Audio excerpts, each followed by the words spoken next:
সূরা আল আরাফ। বিসমিল্লাহির রহমানির রহিম। রহমান রহিম আল্লাহ তাআলার নামে। আলিফ লাম মিম সাদ। হে নবী, এ মহাগ্রন্থ তোমার উপর নাজিল করা হয়েছে যেন তুমি এর দ্বারা কাফেরদের ভয় দেখাতে পারো। ঈমানদারদের জন্য এটি হচ্ছে একটি স্মরণিকা। অতএব এ ব্যাপারে তোমার মনে যেন কোন প্রকারের সংকীর্ণতা না থাকে। হে মানুষ, এ কিতাবে তোমাদের মালিকের কাছ থেকে তোমাদের কাছে যা কিছু পাঠানো হয়েছে তোমরা তার যথাযথ অনুসরণ করো এবং তা বাদ দিয়ে তোমরা অন্য কোন কর্তৃপক্ষের অনুসরণ করো না। তোমরা খুব কমই উপদেশ মেনে চলো। এমন কত জনপদ আমি ধ্বংস করে দিয়েছি, তাদের উপর আমার আযাব আসত যখন তারা রাতের বেলায় ঘুমিয়ে থাকত, কিংবা আযাব আসত মধ্যদিনে যখন তারা আহারের পর বিশ্রাম করত। আর এভাবে যখন তাদের উপর আমার আযাব নাজিল হতো তখন তাদের মুখে শুধু একটি কথাই থাকত যে অবশ্যই আমরা ছিলাম জালেম। যাদের কাছে নবী পাঠানো হয়েছিল অবশ্যই আমি তাদের জিজ্ঞেস করব। একইভাবে রসুলদেরও আমি প্রশ্ন করব মানুষরা তাদের সাথে কি আচরণ করেছে। অতঃপর আমি আমার নিজস্ব জ্ঞান দ্বারা তাদের প্রত্যেকের কাছে প্রত্যেকের কার্যবলী খুলে খুলে বর্ণনা করব, কারণ আমি তো সেখানে অনুপস্থিত ছিলাম না। সেদিন পাপ পুণ্যের পরিমাপ ঠিকভাবেই করা হবে। সেদিন যাদের নেকি ওজনের পাল্লায় ভারী হবে তারাই সফল হবে, আর যাদের পাল্লা সেদিন হালকা হবে তারা হচ্ছে এমন সব লোক যারা নিজেরাই নিজেদের ক্ষতি সাধন করেছে, কারণ এরা দুনিয়ার জীবনে আমার আয়াতসমূহ নিয়ে বাড়াবাড়ি করত। আমি তোমাদের এই জমিনের উপর প্রতিষ্ঠিত করেছি, এজন্য আমি তাতে তোমাদের জন্য সব ধরনের জীবিকার ব্যবস্থাও করে দিয়েছি, কিন্তু তোমরা আমার নিয়ামতের খুব কমই শুকর আদায় করে থাকো। আমি তোমাদের বানিয়েছি, অতঃপর আমি তোমাদের বিভিন্ন আকার অবয়ব দান করেছি। অতএব আমি ফেরেশতাদের বলেছি সম্মানের নিদর্শন হিসেবে তোমরা আদমকে সাজদা করো। তখন আমার আদেশে সবাই আদমকে সাজদা করল, একমাত্র ইবলিস ছাড়া। সে কিছুতেই সাজদাকারীদের মধ্যে শামিল হল না। আল্লাহ তাআলা বললেন, হে ইবলিস, আমি যখন নিজেই তোমাকে সাজদা করার আদেশ দিলাম তখন কোন জিনিস তোমাকে সাজদা করা থেকে বিরত রাখল? ইবলিস বলল, আমি কেন তাকে সিজদা করব? আমি তো তার চেয়ে উত্তম, কারণ তুমি আমাকে বানিয়েছ আগুন থেকে আর তাকে বানিয়েছ মাটি থেকে। আল্লাহ তাআলা বললেন, তুমি এক্ষুনি এখান থেকে নেমে যাও। এখানে বসে অহংকার করবে এটা তোমার পক্ষে কখনো সাজে না।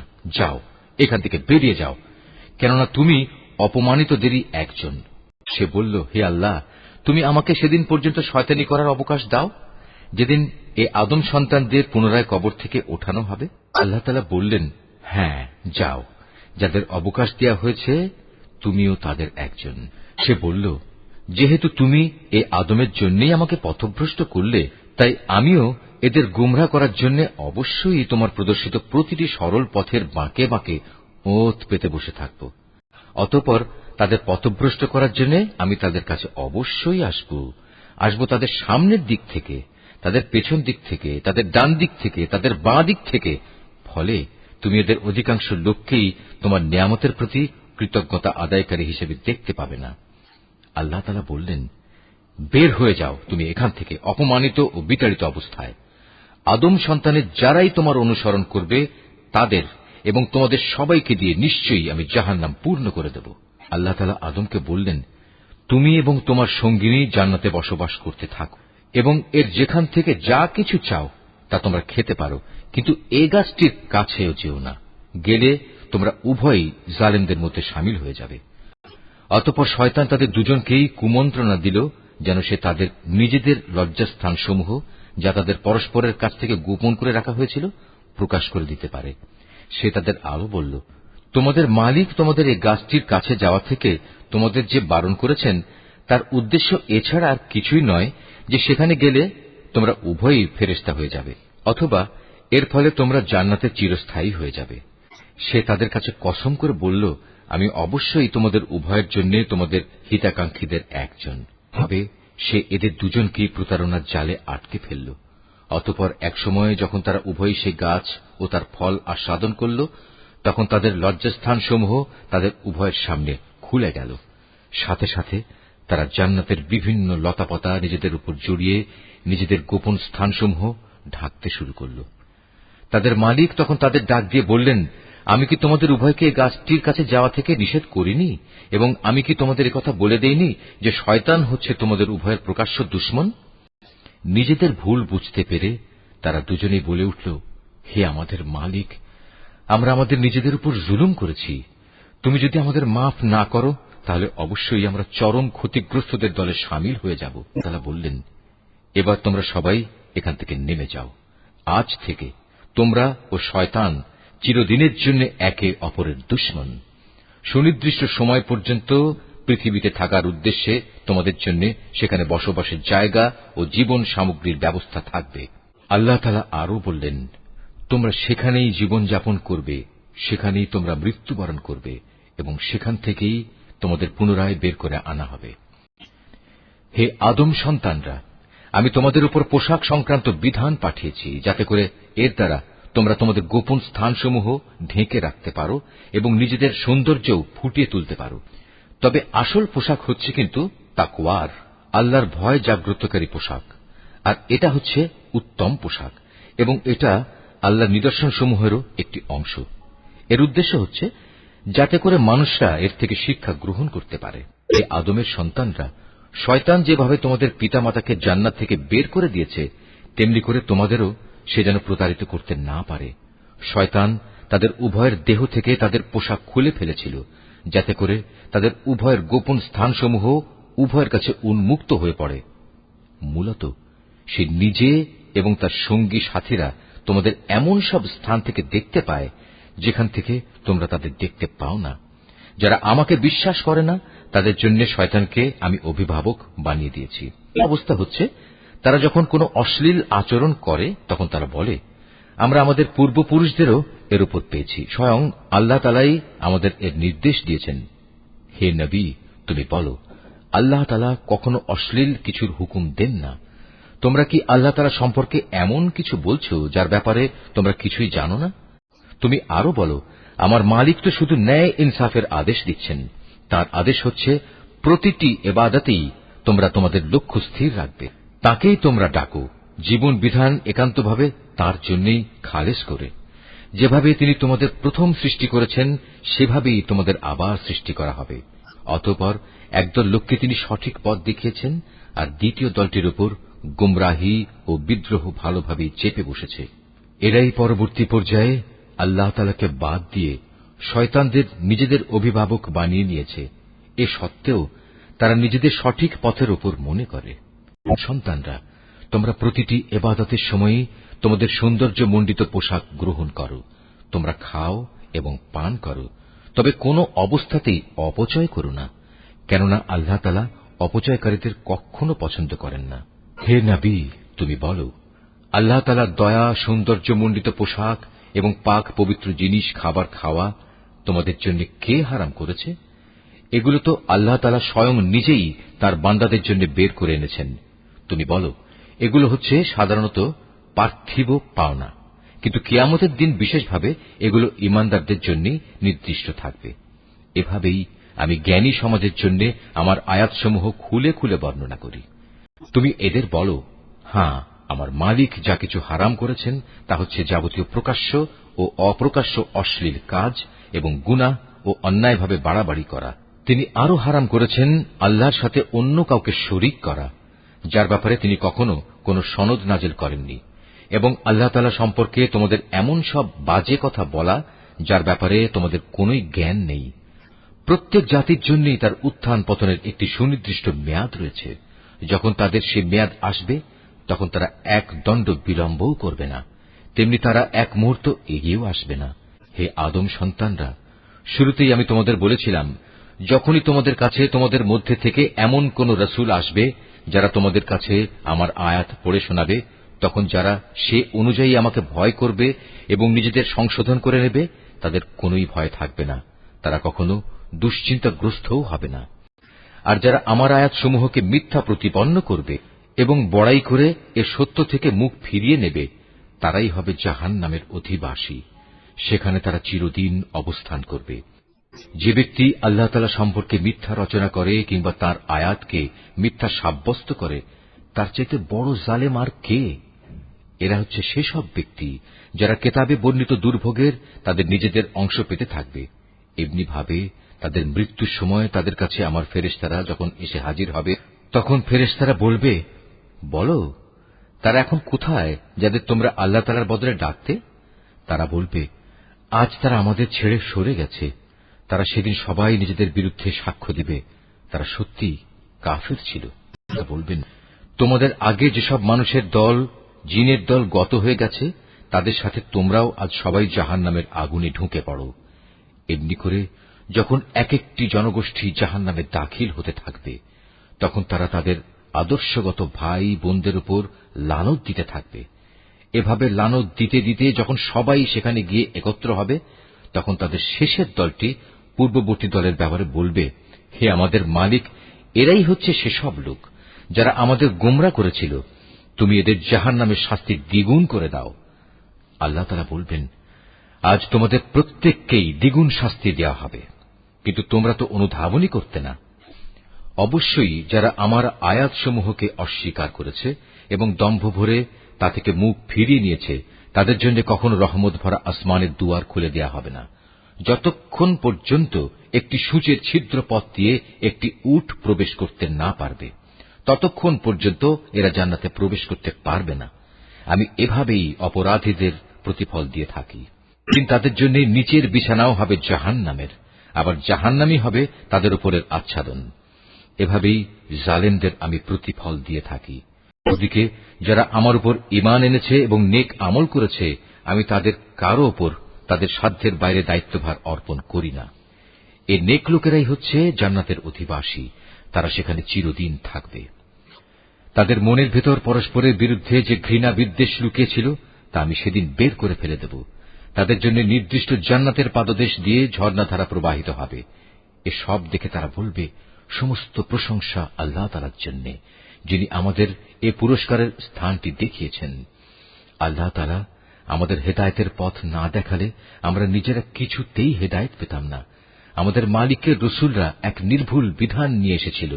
এ সময় তাদের জন্য ঘোষণা দেয়া হবে, আজ তোমাদের এক মহান জান্নাতের মালিক করে দেয়া হল, আর এটা হচ্ছে সেসব কার্যক্রমের প্রতিফল যা তোমরা দুনিয়ার জীবনে করে এসেছ। এরপর জান্নাতের অধিবাসীরা জাহান্নামী লোকদের ডেকে বলবে, আমরা তো আমাদের মালিকের জান্নাত সংক্রান্ত ওয়াদা সত্য পেয়েছি, তোমরা কি তোমাদের মালিকের ওয়াদাসমূহ সঠিক পাওনি? তারা বলবে, হ্যাঁ। অতঃপর একজন ঘোষণাকারী এসে ঘোষণা করবে, জালেমদের উপর আল্লাহ তাআলার লানত হোক। যারা মানুষদের আল্লাহ তাআলার পথ থেকে বিরত রাখতে চাইত এবং শুধু বাঁকা পথ খুঁজে বেড়াত, আর তারা শেষ বিচারের দিনকেও অস্বীকার করত। জান্নাত ও জাহান্নাম উভয়ের মাঝে একটি দেয়াল থাকবে। এই দেয়ালের উঁচু স্থানের উপর থাকবে আর এক দলের কিছু লোক, যারা সেখানে আনিত প্রতিটি ব্যক্তিকে তাদের নিজ নিজ চিহ্ন অনুযায়ী চিনতে পারবে। তারা জান্নাতের অধিবাসীদের ডেকে বলবে, তোমাদের উপর শান্তি বর্ষিত হোক। এরা যদিও তখন পর্যন্ত জান্নাতে প্রবেশ করেনি, কিন্তু প্রতি মুহূর্তে এরা সেখানে প্রবেশ করার আগ্রহ পোষণ করছে। অতঃপর যখন তাদের দৃষ্টি জাহান্নামের অধিবাসীদের আযাবের দিকে ফিরিয়ে দেয়া হবে, তখন তারা বলবে, হে আমাদের মালিক, তুমি আমাদের এ জালিম সম্প্রদায়ের অন্তর্ভুক্ত করো না। অতঃপর পার্থক্য নির্ণয়কারী সে দেয়ালের উঁচু স্থানে অবস্থানকারী ব্যক্তিরা জাহান্নামের কিছু লোককে, যাদের তারা কোনো বিশেষ লক্ষণের ফলে চিনতে পারবে, ডেকে বলবে, তোমাদের দলবল কোনোটাই তো আজ কাজে এলো না, না কাজে এলো তোমাদের অহংকার যা তোমরা করতে। অপরদিকে আজ চেয়ে দেখো মোমেনদের প্রতি, এরা কি সেসব লোক নয় যাদের ব্যাপারে তোমরা কসম করে বলতে, আল্লাহ তাআলা এদের তার রহমতের কোনো অংশই দান করবেন না? অথচ আজ এদেরকেই আল্লাহ তাআলা বলেছেন, তোমরা সবাই জান্নাতে প্রবেশ করো, তোমাদের কোনোই ভয় নেই, না তোমরা দুঃখিত হবে। এবার জাহান্নামের অধিবাসীরা জান্নাতের লোকদের ডেকে বলবে, আমাদের উপর সামান্য কিছু পানি অন্তত ঢেলে দাও, অথবা আল্লাহ তাআলা তোমাদের যে খাবার দান করেছেন তার কিয়দংশ আমাদের দাও। তারা বলবে, আল্লাহ তাআলা আজ এ দুটি জিনিস কাফেরদের জন্য হারাম করেছেন। যারা দিনকে খেল তামাশায় পরিণত করে রেখেছিল এবং পার্থিব জীবন তাদের প্রতারণার জালে আটকে রেখেছিল, তাদের আজ আমি ঠিক সেভাবেই ভুলে যাব যেভাবে তারা আমার সামনাসামনি হওয়ার এই দিনটিকে ভুলে গেছে এবং আমার আয়াতসমূহ অস্বীকার করেছে। আমি তাদের কাছে এমন একটি কিতাব পৌঁছে দিয়েছিলাম যা আমি বিশদ জ্ঞান দ্বারা সমৃদ্ধ করে বর্ণনা করেছি। যারা এর উপর ঈমান আনবে, এ কিতাব হবে তাদের জন্য সুস্পষ্ট হিদায়াত ও রহমত। এরা কি চূড়ান্ত কোন পরিণামের জন্য অপেক্ষা করছে? যেদিন সত্যি সত্যি সে পরিণাম তাদের কাছে আসবে, সেদিন যারা ইতিপূর্বে এ দিনটিকে ভুলে গিয়েছিল তারা বলবে, অবশ্যই আমাদের মালিকের পক্ষ থেকে আমাদের রাসূলরা এদিনে সত্য প্রতিশ্রুতি নিয়েই এসেছিল। আমাদের জন্য আজ কোন সুপারিশকারী কি আছে যারা আমাদের পক্ষে আল্লাহর কাছে কিছু বলবে? অথবা এমন কি হবে যে আমাদের পুনরায় দুনিয়ায় ফিরিয়ে দেয়া হবে, যাতে আমরা সেখানে গিয়ে ভিন্ন ধরনের কিছু করে আসতে পারি যা আমরা আগে কখনো করিনি?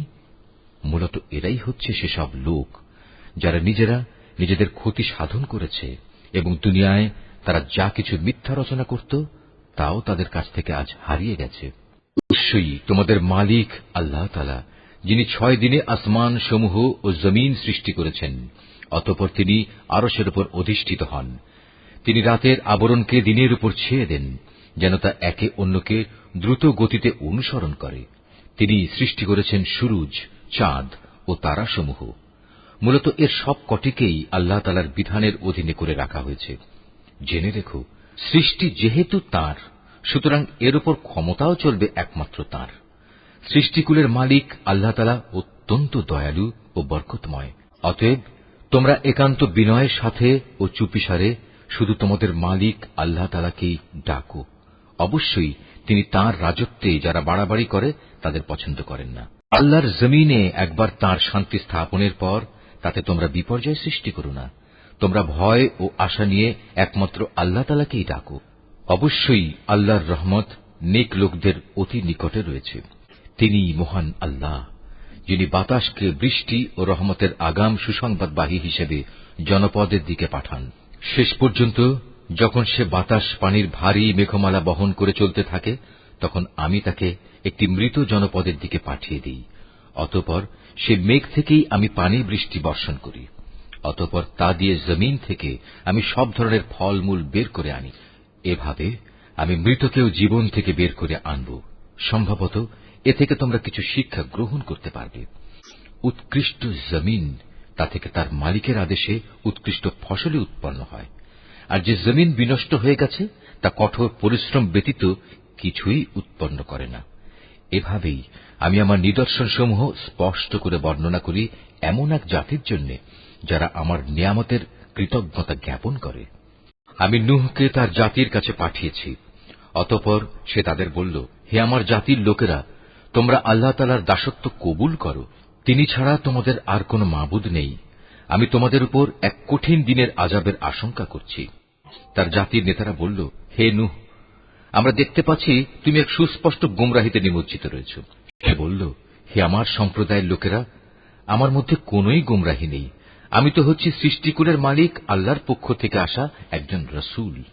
আমার কাজ হচ্ছে আমি আমার মালিকের বাণীসমূহ তোমাদের কাছে পৌঁছে দেব এবং সে মতে তোমাদের শুভ কামনা করব।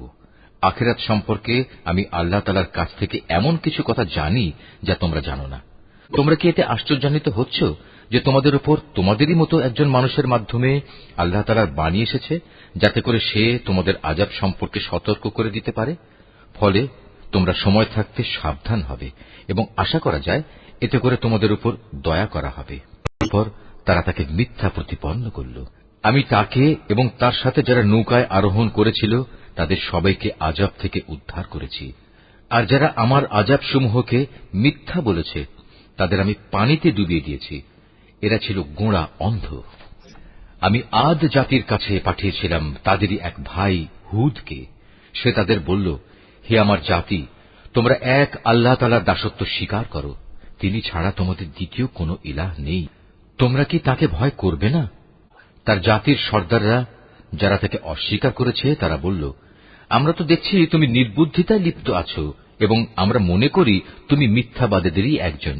সে বলল, হে আমার সম্প্রদায়ের লোকেরা, আমার সাথে কোন রকম নির্বুদ্ধিতা জড়িত নেই, বরং আমি হচ্ছি সৃষ্টিকুলের মালিক আল্লাহ তাআলার পক্ষ থেকে আগত একজন রাসূল। আমার দায়িত্ব হচ্ছে আমি আমার মালিকের কাছ থেকে আসা বাণীসমূহ তোমাদের কাছে পৌঁছে দেব। আমি তোমাদের একজন বিশ্বস্ত শুভাকাঙ্ক্ষী। তোমরা কি এটা দেখে বিস্মিত হচ্ছ যে তোমাদের কাছে তোমাদেরই মতো একজন মানুষের মাধ্যমে তোমাদের মালিকের কাছ থেকে তোমাদের আযাবের ভয় দেখানোর জন্য সুস্পষ্ট বাণী এসেছে? স্মরণ করো কিভাবে আল্লাহ তাআলা তোমাদের নূহের পর এই জমিনের খলিফা বানিয়েছেন এবং অন্যান্য সৃষ্টির চাইতে তিনি তোমাদের বেশি ক্ষমতা দান করেছেন। অতএব হে আমার জাতি, তোমরা আল্লাহ তাআলার অনুগ্রহগুলো স্মরণ করো। আশা করা যায় তোমরা সাফল্য অর্জন করতে পারবে। তারা হুদকে বলল, তুমি কি আমাদের কাছে এজন্যই এসেছ যে আমরা কেবল এক আল্লাহর ইবাদত করব এবং আমাদের পূর্বপুরুষরা যাদের বন্দেগী করেছে তাদের একেবারে বাদ দিয়ে দেব? এটাই যদি হয় তাহলে নিয়ে এসো আমাদের কাছে সে আযাব যার ব্যাপারে তুমি আমাদের এত ভয় দেখাচ্ছ, যদি তুমি সত্যবাদী হও। বলল, তোমাদের উপর তোমাদের মালিকের পক্ষ থেকে আযাব ও ক্রোধ তো নির্ধারিত হয়েই আছে। তোমরা কি আমার সাথে সে মিথ্যা মাবুদের নামগুলোর ব্যাপারে বিতর্কে লিপ্ত হতে চাও, যা তোমরা এবং তোমাদের বাপদাদারা এমনি এমনি রেখে দিয়েছ, যার ব্যাপারে আল্লাহ তাআলা কোন রকম সনদ নাজিল করেননি? অতএব তোমরা অপেক্ষা করো, আমিও তোমাদের সাথে অপেক্ষা করতে থাকব। অতঃপর যখন আযাব এল, তখন আমি তাকে এবং তার সাথে যেসব ঈমানদার ব্যক্তি ছিল তাদের আমার রহমত দ্বারা আযাব থেকে বাঁচিয়ে দিলাম, আর যারা আমার আয়াতসমূহকে অস্বীকার করেছে আমি তাদের নির্মূল করে দিলাম। এরা তো আসলে ঈমানদারই ছিল না। সমুদ জাতির কাছে আমি পাঠিয়েছিলাম তাদেরই এক ভাই সালেহকে। সে এসে বলল, হে আমার জাতি, তোমরা এক আল্লাহ তাআলার বন্দেগী করো, তিনি ছাড়া তোমাদের আর কোন ইলাহ নেই। তোমাদের কাছে তোমাদের মালিকের কাছ থেকে সুস্পষ্ট প্রমাণ এসে হাজির হয়েছে, আর তোমাদের জন্য এ হচ্ছে আল্লাহর উষ্ট্রি। একে তোমরা ছেড়ে দাও যেন তা আল্লাহ তাআলার জমিনে বিচরণ করে খেতে পারে। তোমরা তাকে কোনো খারাপ মতলবে স্পর্শ করো না, তাহলে আল্লাহর পক্ষ থেকে কঠোর আযাব এসে তোমাদের পাকড়াও করবে। স্মরণ করো যখন আল্লাহ তাআলা আদ জাতির পর তোমাদের দুনিয়ার খলিফা বানিয়েছিলেন এবং আল্লাহ তাআলার জমিনে তিনি তোমাদের প্রতিষ্ঠা দান করেছেন, যার ফলে তোমরা এর সমতল ভূমি থেকে মাটি নিয়ে তা দিয়ে প্রাসাদ বানাচ্ছ, আর পাহাড়ের গা কেটে কেটে নিজেদের ঘরবাড়ি তৈরি করতে পারছ। অতএব তোমরা আল্লাহ তাআলার এসব জ্ঞান ও প্রকৌশল সংক্রান্ত নিয়ামত স্মরণ করো এবং কোন অবস্থায় আল্লাহ তাআলার জমিনে বিপর্যয় ঘটিও না। জাতির সেসব নেতৃস্থানীয় লোক যারা নিজেদের গৌরবের বড়াই করে বেড়াত, অপেক্ষাকৃত দুর্বল শ্রেণীর লোকদের যারা তাদের মধ্যে থেকে তার উপর ঈমান এনেছে, বলল, তোমরা কি সত্যি জানো সালেহ আল্লাহ তাআলার পাঠানো একজন রাসূল?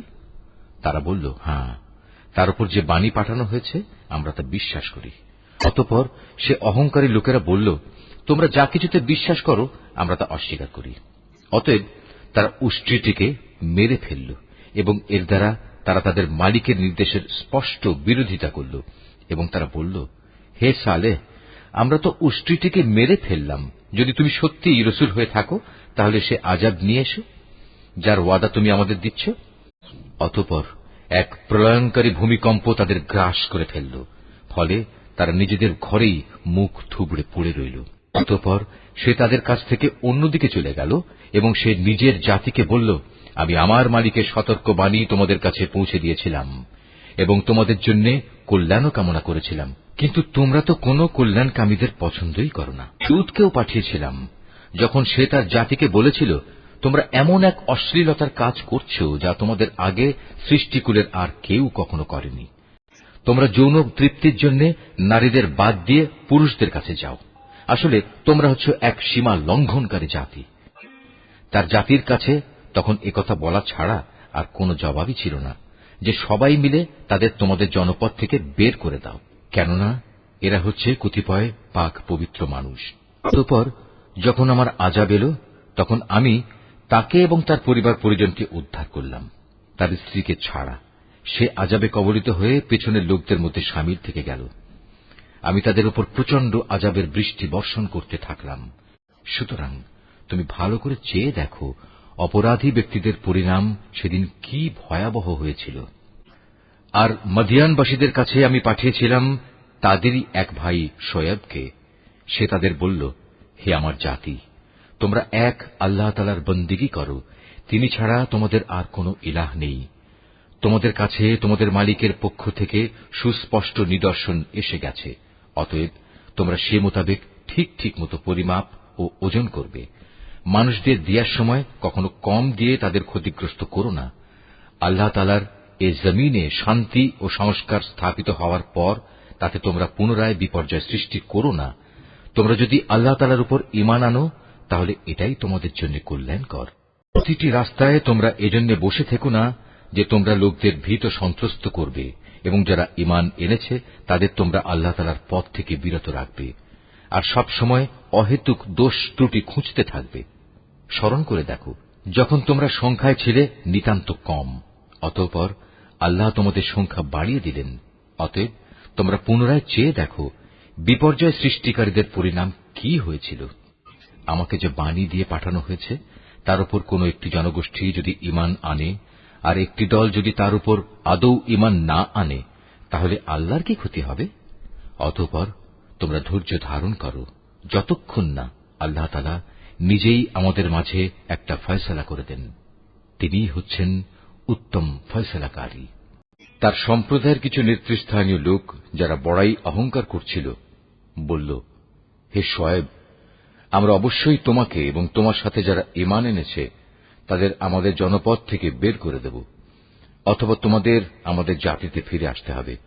সে বলল, যদি আমরা ইচ্ছুক না হই তাহলেও কি তাই হবে? সেখান থেকে আল্লাহ তাআলা আমাদের একবার মুক্তি দেওয়ার পর যদি আমরা আবার তোমাদের জীবনাদর্শে ফিরে আসি, তাহলে আমরা পরিষ্কারভাবে আল্লাহ তাআলার উপর মিথ্যা আরোপ করব।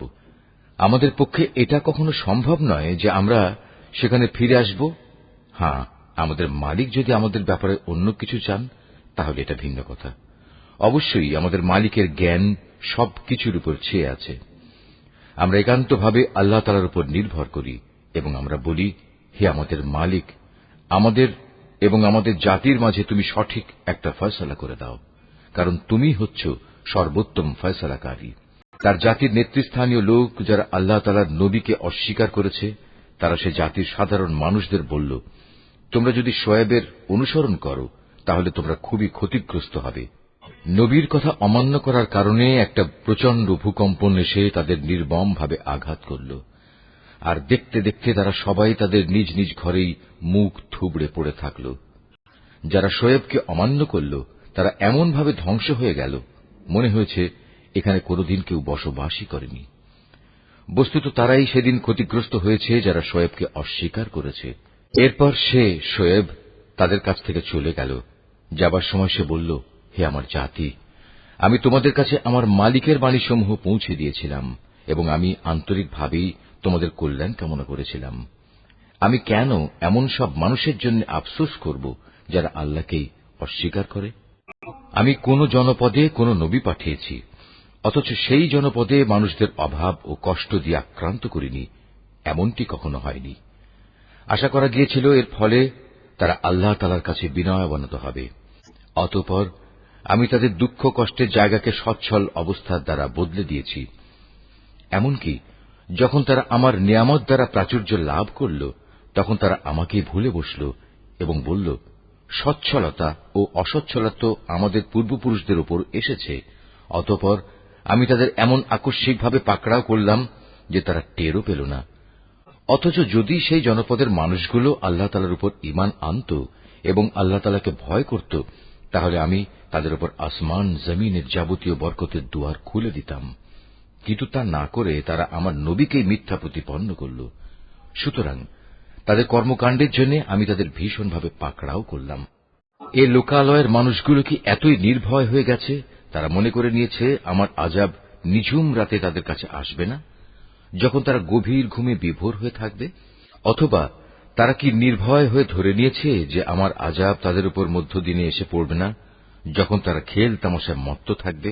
তারা কি আল্লাহ তাআলার কলা কৌশল থেকেও নির্ভয় হয়ে গেছে? অথচ আল্লাহ তাআলার কলা কৌশল থেকে ক্ষতিগ্রস্ত জাতি ছাড়া অন্য কেউই নিশ্চিন্ত হতে পারে না। আগের লোকদের চলে যাওয়ার পর তাদের জায়গায় যারা পরে দুনিয়ার উত্তরাধিকারী হয়েছে, তাদের কি এই বিষয়টি কখনো হেদায়েতের পথ দেখায় না যে আমি ইচ্ছা করলে যে কোনো সময় তাদের অপরাধের জন্য তাদের পাকড়াও করতে পারি এবং এমনভাবে তাদের দিলের উপর মোহর মেরে দিতে পারি যে তারা সত্যের ডাক শুনতেই পাবে না। এই যে জনপদসমূহ, যাদের কিছু কিছু কাহিনী আমি তোমাকে শোনাচ্ছি, তাদের কাছে আমার সুস্পষ্ট প্রমাণ নিয়ে রাসূলরা এসেছিল, কিন্তু তারা যে বিষয়টি এর আগে অস্বীকার করেছিল তার উপর ঈমান আনল না। আর এভাবেই আল্লাহ তাআলা অবিশ্বাসী কাফেরদের অন্তরে মোহর মেরে দেন। আমি এদের বেশি সংখ্যক মানুষকেই আমার সাথে সম্পাদিত প্রতিশ্রুতি পালনকারী হিসেবে পাইনি, বরং এদের অধিকাংশকেই আমি বড় বড় অপরাধে অপরাধী পেয়েছি। এদের ধ্বংসের পর আমি মূসাকে আমার সুস্পষ্ট নিদর্শনসমূহ দিয়ে ফেরাউন ও তার পারিষদবর্গের কাছে পাঠিয়েছি, কিন্তু তারাও আমার নিদর্শনসমূহের সাথে বাড়াবাড়ি করেছে। আজ তুমি দেখে নাও আমার জমিনে বিপর্যয় সৃষ্টিকারীদের পরিণাম কি হয়েছে। মূসা বলল, হে ফেরাউন, আমি অবশ্যই সৃষ্টিকুলের মালিকের পক্ষ থেকে পাঠানো একজন রসুল। এটা নিশ্চিত আমি আল্লাহ তাআলা সম্পর্কে সত্য ছাড়া অন্য কিছু বলবো না। আমি অবশ্যই তোমাদের মালিকের পক্ষ থেকে সুস্পষ্ট নিদর্শন নিয়ে এসেছি। অতএব তুমি বনী ইসরায়েলদের মুক্তি দিয়ে আমার সাথে যেতে দাও।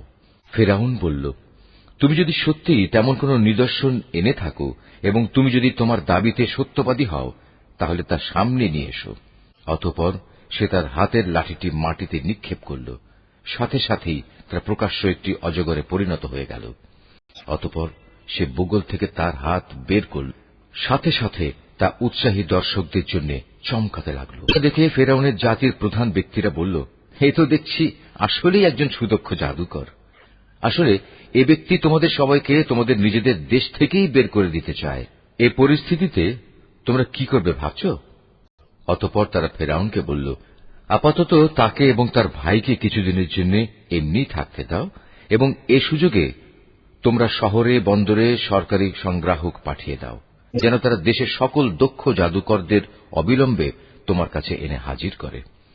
সিদ্ধান্ত মোতাবেক জাদুকররা যখন ফেরাউনের কাছে এল, তখন তারা বলল, আমরা যদি আজ মূসার মোকাবেলায় বিজয়ী হই, তবে আমাদের জন্য পুরস্কারের ব্যবস্থা থাকবে তো?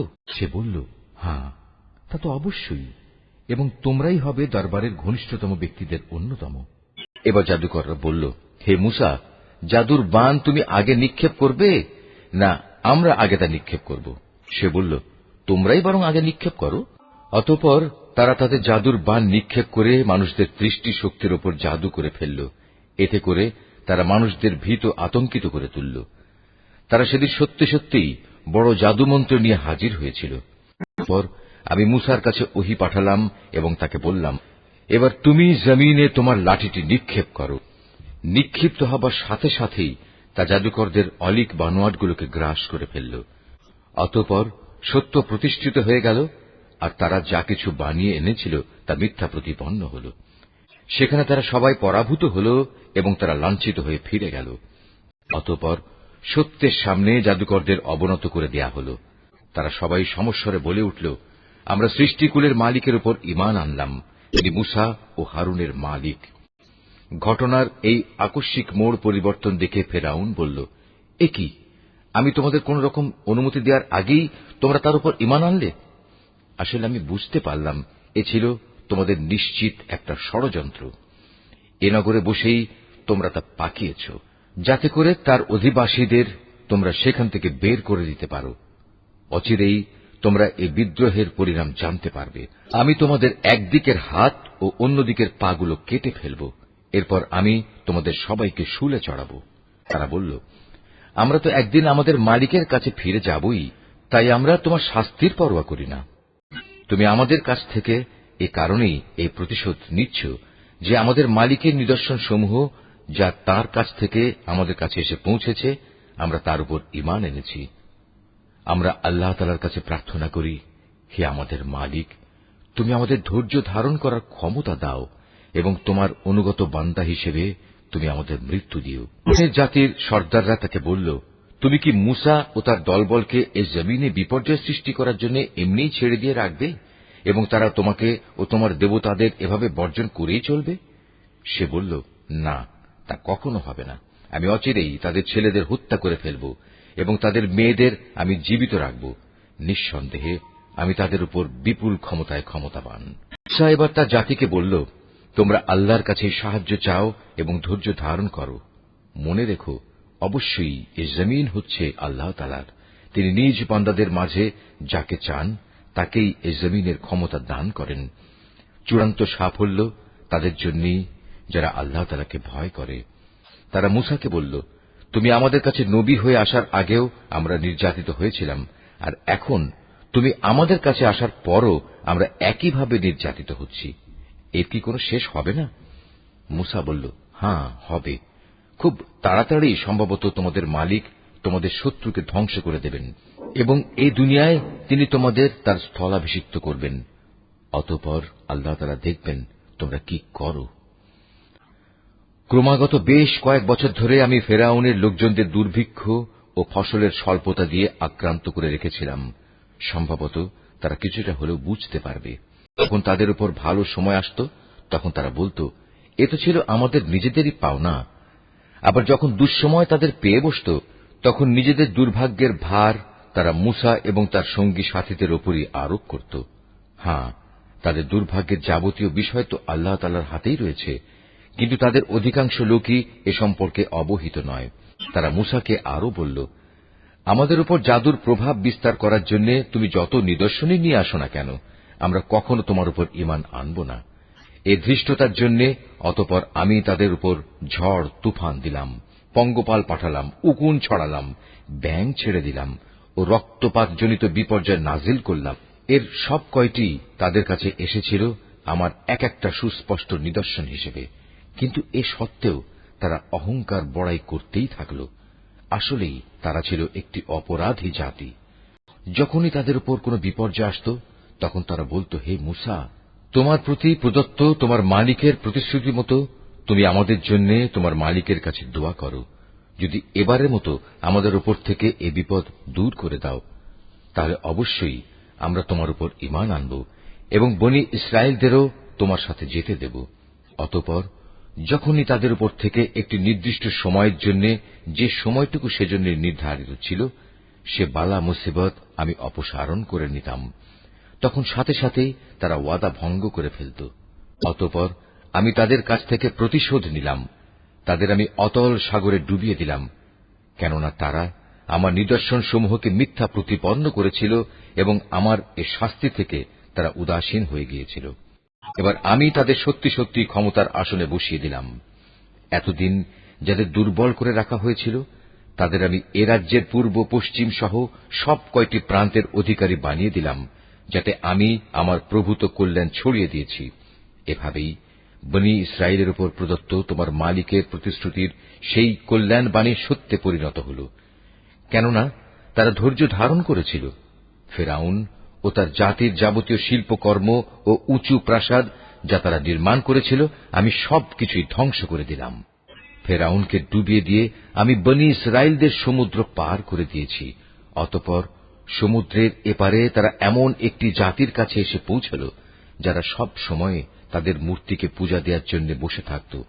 এদের দেখে বনী ইসরায়েলের লোকেরা বলল, হে মূসা, তুমি আমাদের জন্য এ ধরনের একটি দেবতা বানিয়ে দাও, যেমন এদের দেবতা রয়েছে।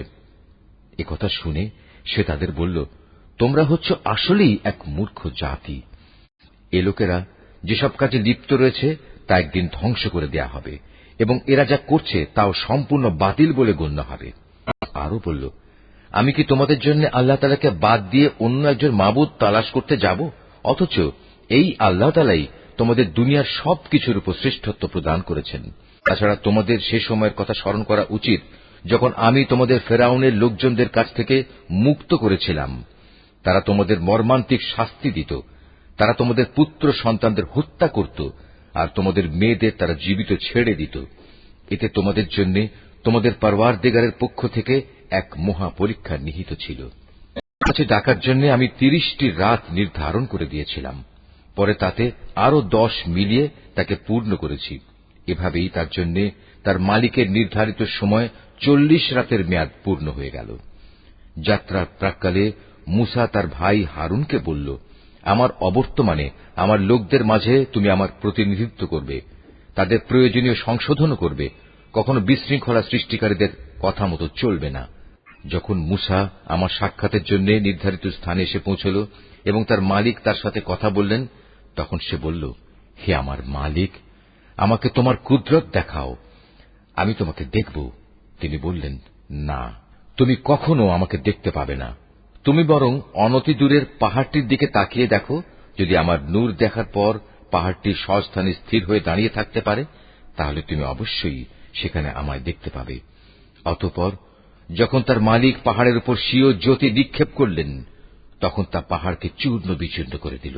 সাথে সাথেই মূসা বেহুশ হয়ে গেল। পরে যখন সে সংজ্ঞা ফিরে পেল, তখন সে বলল, মহাপবিত্রতা তোমার, হে আল্লাহ, আমি তোমার কাছে তওবা করছি, আর তোমার উপর ঈমান আনায়নকারীদের মধ্যে আমি হতে চাই প্রথম। আল্লাহ তাআলা বললেন, হে মূসা, আমি মানুষের মাঝ থেকে তোমাকে আমার নবুয়ত ও আমার সাথে বাক্যালাপের মর্যাদা দিয়ে বাছাই করে নিয়েছি।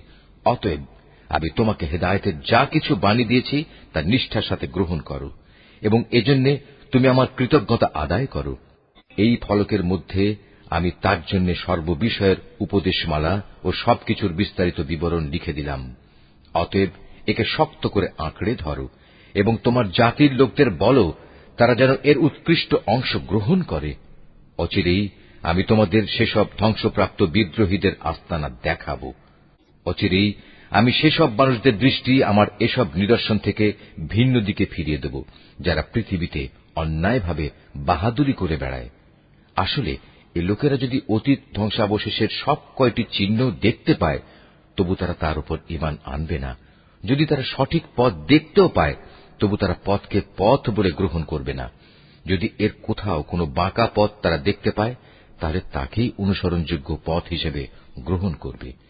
এটা এ কারণে যে তারা আমার আয়াতসমূহকে মিথ্যা সাব্যস্ত করেছে, আর এই আযাব থেকেও তারা ছিল উদাসীন।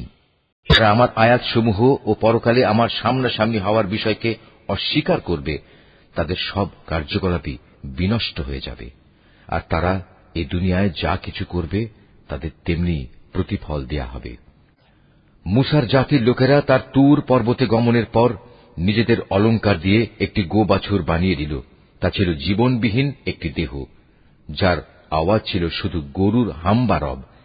এ লোকেরা কি দেখতে পায় না যে সে দেহটি তাদের সাথে কোনো কথা বলে না, না সেটি তাদের কোনো পথের দিশা দেয়? কিন্তু এ সত্ত্বেও তারা সেটিকে মাবুদ বলে গ্রহণ করল। তারা ছিল আসলেই জালেম। এরপর যখন তারা অনুতপ্ত হল এবং নিজেরা এটা দেখতে পেল যে তারা আসলেই গোমরা হয়ে গেছে, তখন তারা বলল, আমাদের মালিক যদি আমাদের উপর দয়া না করেন এবং গোবাছুরকে মাবুদ বানানোর জন্য যদি তিনি আমাদের ক্ষমা না করেন, তাহলে আমরা নিশ্চিত ধ্বংস হয়ে যাব। কিছুদিন পর মূসা যখন ক্রুদ্ধ ও ক্ষুব্ধ হয়ে নিজের লোকজনদের কাছে ফিরে এল, তখন সে এসব কথা শুনে বলল, আমার তুর পর্বতে যাওয়ার পর তোমরা কি জঘন্য কাজই না করেছ। তোমরা কি তোমাদের মালিকের কাছ থেকে কোনো পরিষ্কার আদেশ আসার আগেই তোমাদের মালিকের আদেশের ব্যাপারে তাড়াহুড়া শুরু করলে? রাগে ক্ষোভে সে ফলকগুলো ফেলে দিল এবং তার ভাইয়ের মাথার চুল ধরে তাকে নিজের দিকে টেনে আনল। মূসাকে লক্ষ্য করে সে বলল, হে আমার মায়ের ছেলে সহোদর ভাই, এ জাতির লোকগুলো আমাকে দুর্বল করে দিতে চেয়েছিল। তারা এক পর্যায়ে আমাকে তো মেরেই ফেলতে চেয়েছিল। তুমি আমার সাথে এমন কোন আচরণ করো না যা শত্রুদের আনন্দিত করে, আর তুমি আমাকে কখনো জালেম সম্প্রদায়ের অন্তর্ভুক্ত করো না। সে মূসা বলল, হে আমার মালিক, আমাকে ও আমার ভাইকে তুমি মাফ করে দাও, এবং তুমি আমাদের তোমার রহমতের মধ্যে দাখিল করে নাও। তুমি সবচেয়ে বড় দয়াবান। আল্লাহ তাআলা মূসাকে বললেন, হ্যাঁ, যেসব লোক গরুর বাছুরকে মাবুদ বানিয়েছে, অচিরেই তাদের উপর তাদের মালিকের পক্ষ থেকে গজব আসবে, আর দুনিয়ার জীবনেও তাদের উপর আসবে অপমান এবং লাঞ্ছনা। আল্লাহ তাআলার নামে মিথ্যা কথা রটনাকারীদের আমি এভাবেই শাস্তি দিয়ে থাকি। যেসব লোক অন্যায় কাজ করেছে, এরপর তারা তওবা করেছে এবং যথাযথ ঈমান এনেছে, নিশ্চয়ই এ যথার্থ তওবার পর তোমার মালিক ক্ষমাশীল ও পরম দয়ালু হিসেবে তাদের সাথে আচরণ করবেন। পরে যখন মূসার ক্রোধ কিছুটা প্রশমিত হল, তখন সে তাওরাতের ফলকগুলো তুলে নিল। তার পাতায় হেদায়েত ও রহমত সম্বলিত কথাবার্তা লিখিত ছিল এমন সব লোকের জন্য যারা তাদের মালিককে ভয় করে। মূসা তার সম্প্রদায়ের মধ্যে থেকে এবার ৭০ জন লোককে আমার প্রতিশ্রুতির সময়ে সমবেত হওয়ার জন্য বাছাই করে নিল। তখন এক প্রচন্ড ভূকম্পন এসে তাদের আক্রমণ করল। মূসা বলল, হে আমার মালিক, তুমি চাইলে তাদের সবাইকে ও আমাকে আগেই ধ্বংস করে দিতে পারতে, আজ আমাদের মধ্যেকার কয়েকটি নির্বোধ মানুষ যে আচরণ করেছে তার জন্য তুমি কি আমাদের সবাইকে ধ্বংস করে দেবে? অথচ এ ব্যাপারটা তোমার একটা পরীক্ষা ছাড়া আর কিছুই নয়। এ পরীক্ষা দিয়ে যাকে চাও তাকে তুমি বিপদগামী করো, আবার যাকে চাও তাকে সঠিক পথও তো দেখাও। তুমি হচ্ছে আমাদের অভিভাবক, অতএব তুমি আমাদের ক্ষমা করে দাও, আমাদের উপর তুমি দয়া করো, কেননা তুমি হচ্ছে সর্বশ্রেষ্ঠ ক্ষমার আধার। তুমি আমাদের জন্য ইহকাল ও পরকালের কল্যাণ লিখে দাও। হেদায়েতের জন্য আমরা তোমার দিকেই প্রত্যাবর্তন করছি। আল্লাহ তাআলা বললেন, হ্যাঁ, আমার শাস্তি আমি যাকে ইচ্ছা তাকেই দেই, আর আমার দয়া তো আসমান জমিনের সব কয়টি জিনিসকেই পরিবেষ্টন করে রেখেছে। আমি অবশ্যই তা লিখে দেব এমন লোকদের জন্য যারা আল্লাহ তাআলাকে ভয় করে, যারা যাকাত আদায় করে, সর্বোপরি যারা আমার আয়াতসমূহের উপর ঈমান আনে, যারা এই বার্তাবাহক নিরক্ষর রসুলের অনুসরণ করে চলে, যার উল্লেখ তাদের কিতাব তাওরাত ও ইনজিলেও তারা দেখতে পায়। যে নবী তাদের ভালো কাজের আদেশ দেয়, মন্দ কাজ থেকে বিরত রাখে, যে তাদের জন্য যাবতীয় পাক জিনিসকে হালাল ও নাপাক জিনিসসমূহকে তাদের উপর হারাম ঘোষণা করে, তাদের ঘাড় থেকে মানুষের গোলামির যে বোঝা ছিল তা সে নামিয়ে দেয়, এবং মানুষের চাপানো যেসব বন্ধন তাদের গলার উপর ঝুলানো ছিল তা সে খুলে ফেলে। অতএব যারা তাঁর উপর ঈমান আনে, যারা তাকে সাহায্য সহযোগিতা করে, সর্বোপরি তার সাথে কোরআনের যে আলো পাঠানো হয়েছে তার অনুসরণ করে, তারাই হচ্ছে সফল কাম। কিংবা একথা যেন না বলো যে আল্লাহর সাথে শিরক তো আমাদের বাপদাদারা আগে করেছে, আর আমরা তো ছিলাম তাদের পরবর্তী বংশধর। বাতিলপন্থীদের কার্যক্রমের জন্য কি তুমি আমাদের ধ্বংস করবে? এভাবেই আমি অতীতের দৃষ্টান্তসমূহ তাদের কাছে খোলাখুলি বর্ণনা করি, এ আশায় যে এরা সোজা পথে ফিরে আসবে।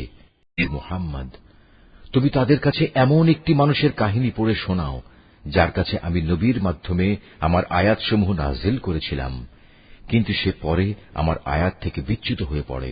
অতঃপর শয়তান তার পিছু নেয় এবং সে সম্পূর্ণ গোমরাহ লোকদের দলভুক্ত হয়ে পড়ে। অথচ আমি চাইলে তাকে এই আয়াতসমূহ দ্বারা উচ্চ মর্যাদা দান করতে পারতাম, কিন্তু সে তো ঊর্ধ্বমুখী আসমানের বদলে নিম্নমুখী জমিনের প্রতি আসক্ত হয়ে পড়ে এবং পার্থিব কামনা বাসনার অনুসরণ করে। অতঃপর তার উদাহরণ হচ্ছে কুকুরের উদাহরণের মতো। যদি তুমি তাকে দৌড়াতে থাকো তবু সে জিহ্বা বের করে হাঁপাতে থাকে, আবার তোমরা সেটিকে ছেড়ে দিলেও জিহ্বা ঝুলিয়ে হাঁপাতে থাকে। এ হচ্ছে তাদের দৃষ্টান্ত যারা আমার আয়াতসমূহ অস্বীকার করে। এ কাহিনীগুলো তাদের তুমি পড়ে শোনাও, হয়তোবা তারা চিন্তা গবেষণা করবে। যে সম্প্রদায়ের লোকেরা আমার নিদর্শনসমূহ মিথ্যা সাব্যস্ত করে তারা নিজেরাই নিজেদের উপর জুলুম করে আসছে। তাদের উদাহরণ কতই না নিকৃষ্ট। আল্লাহ তাআলা যাকে পথ দেখান সে সঠিক পথ প্রাপ্ত হবে, আবার যাকে তিনি গোমরাহ করেন তারা হয়ে পড়ে ভীষণ ক্ষতিগ্রস্ত। বস্তুত বহু সংখ্যক মানুষ ও জিন আছে যাদের আমি জাহান্নামের জন্য পয়দা করেছি। তাদের কাছে যদিও বোঝার মতো দিল আছে, কিন্তু তা দিয়ে তারা চিন্তা করে না। তাদের কাছে দেখার মতো চোখ থাকলেও তারা তা দিয়ে সত্য দেখে না। আবার তাদের কাছে শোনার মতো কান আছে, কিন্তু তারা সে কান দিয়ে সত্য কথা শোনে না। আসলে এরা হচ্ছে জন্তু জানোয়ারের মতো, এবং কোন কোন ক্ষেত্রে তাদের চাইতেও এরা বেশি বিভ্রান্ত। এসব লোকেরা দারুণ উদাসীন। আল্লাহ তাআলার জন্যই যাবতীয় সুন্দর নামসমূহ নিবেদিত রয়েছে। অতএব তোমরা সেসব ভালো নামেই তাকে ডাকো এবং সেসব লোকের কথা ছেড়ে দাও যারা তার নামে বিকৃতি ঘটায়। যা কিছু তারা দুনিয়া জীবনে করে এসেছে অচিরেই তার যথাযথ ফল তারা পাবে। আমি যাদের সৃষ্টি করেছি সে মানুষ ও জিনদের মাঝে আবার এমন একটি দল আছে যারা মানুষকে সঠিক পথের দিকে ডাকে এবং সে মতে নিজেরাও নিজেদের জীবনে ইনসাফ কায়েম করে। যারা আমার আয়াতসমূহকে মিথ্যা প্রতিপন্ন করে, ক্রমে ক্রমে আমি তাদের এমন ভাবে ধ্বংসের দিকে ঠেলে নিয়ে যাব তারা তা টেরও পাবে না। আমি তাদের বিদ্রোহের জন্য অবকাশ দিয়ে রাখব এবং এ ব্যাপারে আমার কৌশল অত্যন্ত শক্ত। তারা কি কখনো চিন্তা করে দেখে না যে তাদের সাথী মুহাম্মদ কোন পাগল নয়, সে তো হচ্ছে আযাবের একজন সুস্পষ্ট সতর্ককারী মাত্র। হে মুহাম্মদ, তুমি বলো, হে মানুষ, আমি তোমাদের সবার কাছে আল্লাহ তাআলার রসুল হিসেবে এসেছি। আল্লাহ তাআলা আকাশমণ্ডল ও পৃথিবীর সার্বভৌমত্বের একচ্ছত্র মালিক। তিনি ছাড়া আর কোন মাবুদ নেই। তিনি জীবন দান করেন, তিনি মৃত্যু ঘটান। অতএব তোমরা সেই মহান আল্লাহ তাআলার উপর ঈমান আনো। তাঁর বার্তাবাহক নিরক্ষর রসুলের উপরও তোমরা ঈমান আনো, যে রসুল নিজেও আল্লাহ তাআলা ও তাঁর বাণীতে বিশ্বাস করে এবং তোমরা তাকে অনুসরণ করো। আশা করা যায় তোমরা সঠিক পথের সন্ধান পাবে। মুসার জাতির মধ্যে এমন ধরনের কিছু লোকও আছে যারা অন্যদের সত্যের পথ দেখায় এবং নিজেরাও অনুরূপ ইনসাফ করে। আমি তাদের 12টি গোত্রে ভাগ করে তাদের স্বতন্ত্র দলে পরিণত করে দিয়েছি। মুসার সম্প্রদায়ের লোকেরা যখন তার কাছে পানি চাইল, তখন আমি মুসার প্রতি ওহী পাঠালাম, তুমি তোমার হাতের লাঠি দ্বারা পাথরে আঘাত করো। অতঃপর তা থেকে 12টি ঝর্ণাধারা উদ্ভূত হল। প্রত্যেক দল তাদের নিজেদের পানি পান করার স্থান চিনে নিল। আমি তাদের উপর মেঘের ছায়াও বিস্তার করে দিলাম। তাদের কাছে মান ও সালওয়া নামক এক উৎকৃষ্ট খাবার পাঠালাম। তাদের আমি এও বললাম, তোমাদের আমি যেসব পবিত্র জিনিস দান করেছি তা তোমরা খাও। আমার কৃতজ্ঞতা আদায় না করে তারা আমার উপর কোনো জুলুম করেনি, বরং তারা নিজেরাই নিজেদের উপর জুলুম করেছে। সে সময়ের কথাও স্মরণ করো যখন তাদের বলা হয়েছিল, তোমরা এই জনপদে গিয়ে বসবাস করো এবং সেখান থেকে যা কিছু চাও তোমরা আহার করো এবং বলো, হে মালিক, আমরা তোমার কাছে ক্ষমা চাই। আর যখনই সেই জনপদের দ্বার পথ দিয়ে ভেতরে প্রবেশ করবে, তখন সাজদাবনত অবস্থায় প্রবেশ করবে। আমি তোমাদের গুনাহসমূহ মাফ করে দেব। আমি উত্তম লোকদের সব সময়ই কিছু অতিরিক্ত দান করি। কিন্তু তাদের মধ্যে যারা জালিম ছিল, তারা তাদের যা করতে বলা হয়েছিল তা সম্পূর্ণ বদলে দিয়ে ভিন্ন কথা বলল। তাই আমিও তাদের এ জুলুমের শাস্তি হিসেবে তাদের উপর আসমান থেকে আযাব পাঠালাম।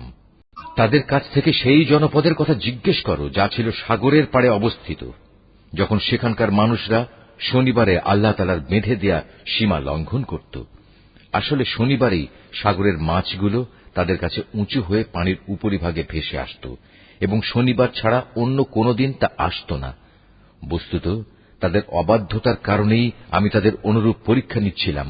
আরো স্মরণ করো যখন তাদের একদল লোক এও বলছিল, তোমরা এমন একটি দলকে কেন উপদেশ দিতে যাচ্ছ যাদের আল্লাহ তাআলা ধ্বংস করতে যাচ্ছেন, অথবা গুনাহের জন্য আল্লাহ তাআলা যাদের কঠোর শাস্তি দিতে যাচ্ছেন। তারা বলল, এটা হচ্ছে তোমাদের মালিকের দরবারে নিজেদের একটা ওজর পেশ করা যে আমরা উপদেশ দিয়েছি এবং হতে পারে তারা এর ফলে সাবধান হবে।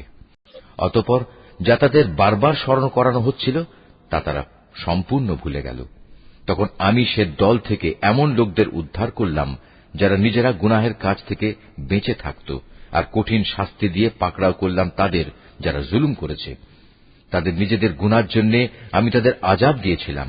তাদের যেসব ঘৃণিত কাজ থেকে নিষেধ করা হয়েছিল, যখন তারা তা ধৃষ্টতার সাথে করে যাচ্ছিল, তখন আমি তাদের বললাম, এবার তোমরা সবাই লাঞ্ছিত বানর হয়ে যাও। স্মরণ করো যখন তোমার মালিক ইহুদীদের উদ্দেশ্যে ঘোষণা দিলেন, তিনি কিয়ামত পর্যন্ত এ জাতির উপর এমন লোকদের শক্তিধর করে পাঠাতে থাকবেন যারা তাদের নিকৃষ্ট ধরনের শাস্তি দিতে থাকবে। একথা নিশ্চিত, তোমার মালিক যেমন সত্য শাস্তি দান করেন, তেমনি তিনি ক্ষমাশীল ও পরম দয়ালু। আমি তাদের দলে দলে বিভক্ত করে জমিনে ছড়িয়ে দিয়েছি। তাদের মধ্যে কিছু নেককার মানুষ ছিল, আবার তাদের কিছু ছিল এর চাইতে ভিন্ন ধরনের। ভালো মন্দ উভয় অবস্থার সম্মুখীন করে আমি তাদের পরীক্ষা নিয়েছি এ আশায় যে হয়তো তারা কখনো হেদায়েতের পথে প্রত্যাবর্তন করবে। কিন্তু তাদের অযোগ্য উত্তরসূরিরা একের পর এক এ জমিনে তুচ্ছ উত্তরাধিকারী হল। তারা স্বাভাবিকভাবে আল্লাহ তাআলার কিতাবেরও উত্তরাধিকারী হয়ে পড়ে। তারা এ দুনিয়ার ধন সম্পদ করায়ত্ত করে নেয়। অপরদিকে মূর্খের মতো বলতে থাকে, আমাদের শেষ বিচারের দিন মাফ করে দেয়া হবে। কিন্তু অর্জিত সম্পদের অনুরূপ সম্পদ যদি তাদের কাছে এসে পড়ে, তারা সাথে সাথেই তা হস্তগত করে নেয়। অথচ তাদের কাছ থেকে আল্লাহ তাআলার কিতাবের এ প্রতিশ্রুতি কি নেওয়া হয়নি যে তারা আল্লাহ তাআলা সম্বন্ধে সত্য ছাড়া কিছু বলবে না? আল্লাহ তাআলা সেই কিতাবে যা আছে তা তো তারা নিজেরা বহুবার অধ্যয়নও করেছে। আর পরকালীন আবাস, যারা আল্লাহকে ভয় করে তাদের জন্য তো তাই হচ্ছে উত্তম নিবাস। তোমরা কি এই বিষয়টি অনুধাবন করো না? ওদিকে যারা আল্লাহর কিতাবকে কঠোরভাবে আঁকড়ে ধরে এবং নামাজ প্রতিষ্ঠা করে, তারা যেন জেনে রাখে, আমি কখনো সংশোধনকারীদের বিনিময় নষ্ট করি না। আমি তাদের মাথার উপর পাহাড়কে উঁচু করে রেখেছিলাম, মনে হচ্ছিল তা যেন একটি ছায়া। তারা তো ধরেই নিয়েছিল তা বুঝি এখনই তাদের উপর পড়ে যাবে। আমি তাদের বললাম, তোমাদের আমি হেদায়েত সম্বলিত যে কেতাব দিয়েছি তা কঠোরভাবে আঁকড়ে ধরো এবং তাতে যা কিছু আছে তা বারবার স্মরণ করো। এর ফলে আশা করা যায় তোমরা বেঁচে থাকতে পারবে। স্মরণ করো যখন তোমাদের মালিক আদম সন্তানের পৃষ্ঠদেশ থেকে তাদের পরবর্তী সন্তান সন্ততিদের বের করে এনেছেন এবং তাদের নিজেদের ওপর এ মর্মে আনুগত্যের স্বীকারোক্তি আদায় করেছেন যে আমি কি তোমাদের মালিক নই? তারা সবাই বলল, হ্যাঁ, নিশ্চয়ই আমরা সাক্ষ্য দিলাম। এর উদ্দেশ্য ছিল যেন কিয়ামতের দিন তোমরা একথা বলতে না পারো, আমরা তো এ বিষয়ে অনবহিত ছিলাম। মানসমূহ ও পৃথিবীর সার্বভৌমত্বের বিষয়টির দিকে কখনো তাকিয়ে দেখে না এবং তাকিয়ে দেখে না আল্লাহ তাআলা এখানে যা কিছু সৃষ্টি করেছেন তার প্রতি এবং এর প্রতিও তাদের অবস্থানের মেয়াদও হয়তো নিকটবর্তী হয়ে এসেছে। এরপর আর কোন কথা আছে যা বললে এরা ঈমান আনবে? তারা যাকে পথহারা করে দেন তাকে পথে আনার আর দ্বিতীয় কেউ নেই। আল্লাহ তাআলা তো তাদের সবাইকেই তাদের অবাধ্যতায় উদ্ভ্রান্তের মতো ঘুরে বেড়ানোর জন্য ছেড়ে দেন। তারা তোমার কাছে কিয়ামত সম্পর্কে জিজ্ঞেস করে, এ দিনটি কখন সংঘটিত হবে? তুমি তাদের বলো, এ জ্ঞান তো আমার মালিকের কাছেই রয়েছে, এর সময় আসার আগে তিনি তা প্রকাশ করবেন না। আকাশমণ্ডল ও জমিনের জন্য সেদিন তা হবে একটি ভয়াবহ ঘটনা। এটি তোমাদের উপর পতিত হবে একান্ত আকস্মিকভাবেই। তারা প্রশ্নটি এমনভাবে জিজ্ঞেস করে যে মনে হয় তুমি বুঝি বিষয়টি সম্পর্কে সবকিছু জানো। তাদের বলো, কিয়ামতের জ্ঞান তো একমাত্র আল্লাহ তাআলার কাছেই রয়েছে, কিন্তু অধিকাংশ মানুষই এ সত্যটুকু জানে না। তুমি আরো বলো, আমার নিজের ভালো মন্দর মালিকও তো আমি নই, তবে আল্লাহ তাআলা যা চান তাই হয়। যদি আমি অজানা বিষয় সম্পর্কে জানতাম তাহলে আমি নিজের জন্য সে জ্ঞানের জোরে অনেক ফায়দাই হাসিল করে নিতে পারতাম এবং এ কারণে কোনো অকল্যাণই আমাকে স্পর্শ করতে পারত না। আমি তো শুধু একজন নবী, জাহান্নামের সতর্ককারী ও জান্নাতের সুসংবাদবাহী মাত্র, শুধু সে জাতির জন্য যারা আমার উপর ঈমান আনে। তিনিই সেই আল্লাহ তাআলা যিনি তোমাদের একটি প্রাণ থেকে পয়দা করেছেন এবং পরবর্তী পর্যায়ে তার থেকে তিনি তার জুড়ি বানিয়েছেন যেন তার জুড়ির কাছে গিয়ে সে পরম শান্তি লাভ করতে পারে। অতঃপর যখন পুরুষ সাথীটি তার মহিলা সাথীটিকে দৈহিক প্রয়োজনের জন্য ঢেকে দিল, তখন মহিলা সাথীটি এক লঘু গর্ভ ধারণ করল এবং প্রথম দিকে সে এ নিয়েই চলাফেরা করল। পরে যখন সে গর্ভের কারণে ওজনে ভারী হয়ে এলো, তখন তারা পুরুষ মহিলা উভয়ই তাদের মালিককে ডেকে বলল, হে আল্লাহ তাআলা, যদি তুমি আমাদের একটি সুস্থ ও পূর্ণাঙ্গ সন্তান দান করো তাহলে আমরা অবশ্যই তোমার কৃতজ্ঞতা আদায় করব। পরে সত্যিই যখন তিনি তাদের উভয়কে একটি নিখুঁত সন্তান দান করলেন, তখন তারা যা কিছু সন্তানের আকারে আল্লাহর পক্ষ থেকে তাদের দেয়া হয়েছে সে ব্যাপারেই অন্যদের শরীক বানিয়ে নিল। আল্লাহ তাআলা তাদের শরীক বানানো থেকে অনেক পবিত্র। এরা কি আল্লাহ তাআলার সাথে এমন কিছুকে শরীক মনে করে যারা কিছুই সৃষ্টি করতে পারে না, বরং তাদের নিজেদেরই সৃষ্টি করা হয়। তারা তাদের কাউকে কোন রকম সাহায্য করতে সক্ষম নয় এবং তারা নিজেদেরও কোন রকম সাহায্য করতে পারে না। তোমরা যদি এই মূর্খ লোকদের হেদায়েতের পথের দিকে আহ্বান করো, তারা তোমাদের কথা শুনবে না। তাই তোমরা তাদের হেদায়েতের পথে ডাকো কিংবা চুপ করে থাকো, উভয়টাই তোমাদের জন্য সমান কথা। ওদেরকে বাদ দিয়ে তোমরা যাদের সাহায্যের জন্য ডাকো তারা তো তোমাদের মতোই কতিপয় বান্দা, তোমরা তাদের ডেকেই দেখো না। তোমরা তোমাদের দাবিতে সত্যবাদী হলে তাদের উচিত তোমাদের ডাকে সাড়া দেয়া। পা আছে যার উপর ভর দিয়ে তারা চলতে পারে, অথবা তাদের কি কোনো ক্ষমতাধর হাত আছে যা দিয়ে তারা সবকিছু ধরতে পারে, কিংবা তাদের কোনো চোখ আছে যা দিয়ে তারা সবকিছু দেখতে পারে, কিংবা আছে তাদের কোনো কান যা দিয়ে তারা শুনতে পারে? তুমি বলো, তোমরা ডাকো তোমাদের শরীকদের, এরপর তোমরা আমার বিরুদ্ধে ষড়যন্ত্র করো। ষড়যন্ত্র করার সময় আমাকে কোনো অবকাশও দিও না। তুমি তাদের বলো, নিশ্চয়ই আমার অভিভাবক হচ্ছেন একমাত্র আল্লাহ, যিনি কিতাব নাজিল করেছেন। তিনি হামেশাই ভালো লোকদের অভিভাবকত্ব করেন। আল্লাহ তাআলাকে বাদ দিয়ে যাদের তোমরা ডাকো তারা তোমাদের কোন রকম সাহায্য করতে সক্ষম নয়, এমনকি তারা নিজেদেরও কোন রকম সাহায্য করতে পারে না। তোমরা যদি কখনো তাদের হেদায়েতের পথে আসার আহ্বান জানাও তবে তারা শুনতেই পাবে না। কথা বলার সময় যদিও তুমি দেখছো তারা তোমার দিকেই চেয়ে আছে, কিন্তু এরা সত্য দেখতেই পায় না। হে মুহাম্মদ, এদের সাথে তুমি ক্ষমার নীতি অবলম্বন করো নেক কাজের আদেশ দাও এবং মূর্খ লোকদের তুমি এড়িয়ে চলো। কখনো যদি শয়তানের কুমন্ত্রণা তোমাকে প্ররোচিত করে, সাথে সাথেই তুমি আল্লাহ তাআলার কাছে আশ্রয় চাও। অবশ্যই তিনি সবকিছু শোনেন এবং সবকিছু জানেন। আল্লাহ তাআলাকে যারা ভয় করে, তাদের যদি কখনো শয়তানের পক্ষ থেকে কুমন্ত্রণা স্পর্শ করে, তবে তারা সাথে সাথেই আত্মসচেতন হয়ে পড়ে। তৎক্ষণাৎ তাদের চোখ খুলে যায়। তাদের কাফের ভাই বন্ধুরা তাদের বিদ্রোহের পথেই টেনে নিয়ে যেতে চায়। অতঃপর তারা চেষ্টার কোনো ত্রুটি করে না। আবার যখন তুমি কিছুদিন তাদের কাছে কোনো আয়াত এনে হাজির না করো, তখন তারা বলে, ভালো হতো যদি তুমি নিজেই তেমন কিছু বেছে না নিতে। তুমি বলো, আমি তো তাই অনুসরণ করি যা আমার মালিকের কাছ থেকে আমার কাছে নাজিল হয়। আরে কোরআন হচ্ছে তোমাদের মালিকের কাছ থেকে নাজিল করা অন্তর্দৃষ্টি সম্পন্ন জ্ঞান। যারা ঈমান এনেছে এ কিতাব তাদের জন্য হেদায়েত ও রহমত। যখন তোমার সামনে কোরআন তেলাওয়াত করা হয়, তখন মনোযোগের সাথে তা শোনো এবং নিশ্চুপ থাকো। আশা করা যায় এর ফলে তোমাদের উপর দয়া করা হবে।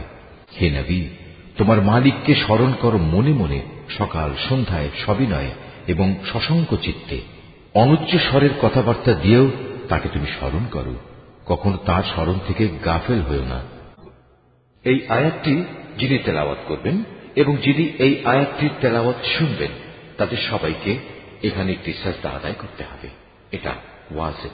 নিঃসন্দেহে যারা তোমার মালিকের একান্ত সান্নিধ্যে আছে, তারা কখনো অহংকার করে তার ইবাদত থেকে বিরত থাকে না।